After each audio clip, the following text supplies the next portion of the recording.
Olá, essa é a minha apresentação para o CEMIC Ciência, Energia e Sociedade, Soluções e Perspectivas Inovadoras.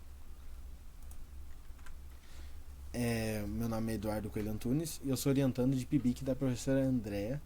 Eu estou no 6º período de Educação Física no campus de Curitiba da PUC. O nosso tema é Desigualdade nos clusters de fatores em adolescentes, uma análise multipaíses.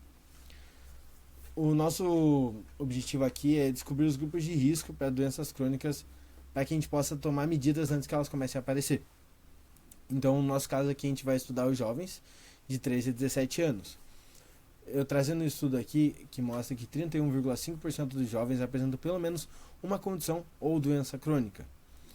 Então, estudando os principais fatores de risco das DCNTS, que são as doenças crônicas não transmissíveis, que seriam a inatividade física, o tabagismo, o consumo de álcool e a má alimentação, a gente consegue identificar onde está esse foco das doenças crônicas.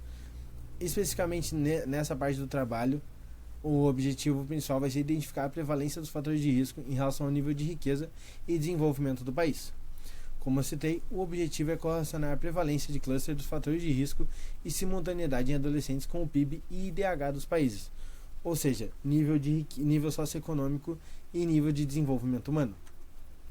Nos materiais e métodos, a gente usou os bancos de dados GSHS e HBSC, ambos bancos de dados de adolescentes de 13 a 17 anos, com consentimento ético dos países, de todos os 83 países, com classes sociais e econômicas variadas.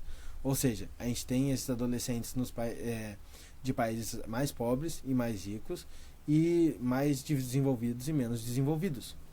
Então, assim, são países com dados que diferenciam muitas vezes. Então, a gente teve uma fase só para a organização e a harmonização desses dados, desses bancos de dados. Então, a gente foi lá, viu as versões mais atualizadas dos bancos de dados, viu se servia para a gente com as perguntas, se tinha, se não tinha, excluiu alguns, adicionou outros. Perdão. E aos pouquinhos a gente foi harmonizando e padronizando esses dados o máximo que a gente conseguiu. Aqui os dados analisados, que foi o que a gente utilizou para saber se serviam ou não os dados, foram as perguntas, que é quantos anos na experiência com cigarro. Quantos anos você tinha quando experimentou o cigarro pela primeira vez? No consumo de refrigerante, durante os últimos 7 dias. Quantas vezes você bebeu uma lata, garrafa ou copo de uma bebida adoçada com açúcar, como uma bebida esportiva, bebida energética ou bebida que não era 100% suco. Experimentação de álcool. Quantos anos você tinha quando tomou sua primeira bebida alcoólica? Além de apenas alguns goles, ou seja, um copo, uma latinha, uma garrafa, mais do que só experimentar em si.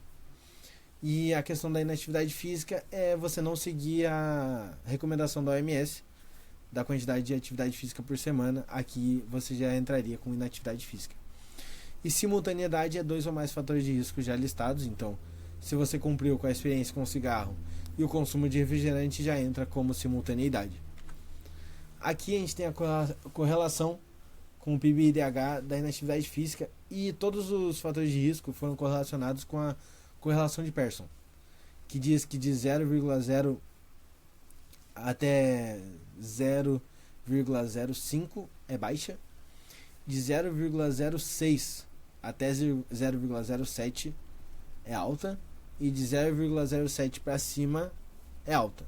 De 0,06 até 0,07 é moderada, e de 0,07 para cima é alta. Então aqui a gente tem a questão da inatividade física, que o do PIB na esquerda e o do IDH é na direita. O do PIB deu 0,02 e o do IDH deu 0,01, que é uma correlação baixa. Aqui a correlação da experiência com o cigarro, tanto o PIB quanto o IDH deu baixa, porque deu 0,05 e 0,02. Aqui a questão da experiência com álcool, mesma coisa, 0,05 no PIB e 0,01 no IDH. Aqui a questão do consumo de refrigerante deu moderada, 0,06 em ambos, tanto PIB quanto IDH. O que nos mostra que, diferente do que a ciência mostrava, quanto menor o nível socioeconômico e de desenvolvimento humano do país, maior está sendo o consumo de refrigerante. A ciência previa que ia ser o oposto, mas vai se concretizando diferente do que os cientistas esperavam.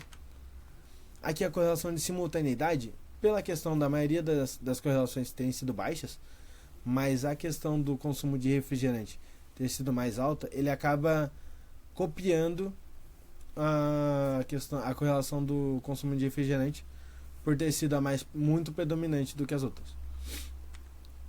Aí aqui na questão da discussão, na questão da inatividade física não houve correlação com o PIB ou IDH, mas por um motivo bem peculiar, porque mostra que em todos os países, independente do seu nível socioeconômico ou de desenvolvimento humano, o nível de inatividade física está altíssimo em todos os adolescentes desses países que foram vistos. Então é um ponto a ser muito preocupado, é um ponto muito preocupante na questão de bom ser observado em estudos próximos, ser feitos mais individual, talvez renda per capita ou em regiões menores, bairros, talvez em algumas cidades, para que isso possa ser visto de forma mais minuciosa. Na questão da má alimentação, como eu disse, os países mais pobres estão consumindo mais ultraprocessados, mais refrigerantes, mais fast foods, porque a facilidade com que se encontra esses alimentos, com que se compra, porque o valor deles não é alto, então é mais fácil para um pai ou uma mãe que trabalhou 8 horas pedir um fast food pro filho do que eles chegarem em casa e cozinharem uma comida saudável, que às vezes vai ser até mais cara que um fast food, né?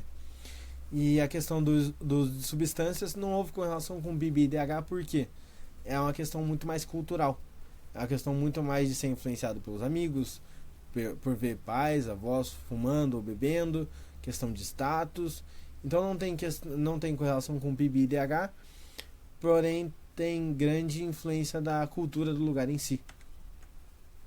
Na conclusão, como eu já havia dito anteriormente, não tem necessariamente uma correlação com o nível socioeconômico e de desenvolvimento humano na atividade física, porque os adolescentes de todos os países observados têm um alto índice de inatividade física. Então acaba não mostrando correlação, porque independente se é pobre, rico, se é muito desenvolvido ou pouco desenvolvido, acaba tendo um alto índice de inatividade física. E é isso.